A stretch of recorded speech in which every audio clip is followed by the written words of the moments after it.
Turkey used the unmanned ground vehicle Aslan for the first time in a NATO exercise.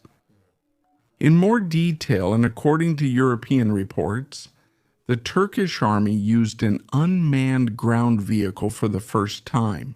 During Steadfast Dart 2026, NATO's largest exercise this year, this training operation is in full swing in northern Germany, with the participation of thousands of soldiers from various countries of the Western Alliance.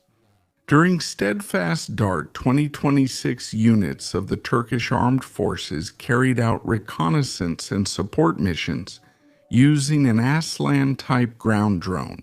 The Turks are said to have been officially using this small unit for 3 years now.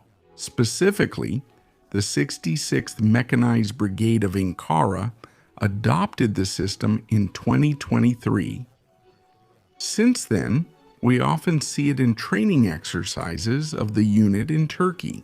The decision of the Turkish Ministry of Defense to deploy it for the first time during a NATO exercise indicates that Aselsan, the manufacturer of the vehicle, is looking for interested buyers.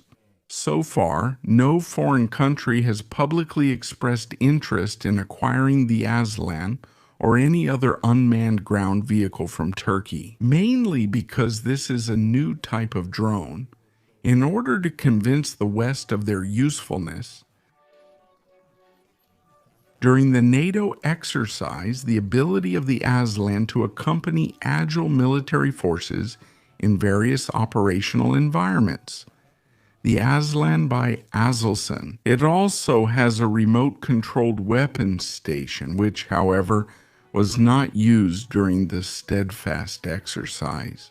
Instead, the electro-optical sensors, the thermal imaging systems, and the other subsystems of the platform were used. That was the video. If you liked it, you can subscribe to the channel to get notified about every new video. Don't forget to leave us comments with your opinion. Subtitles by author.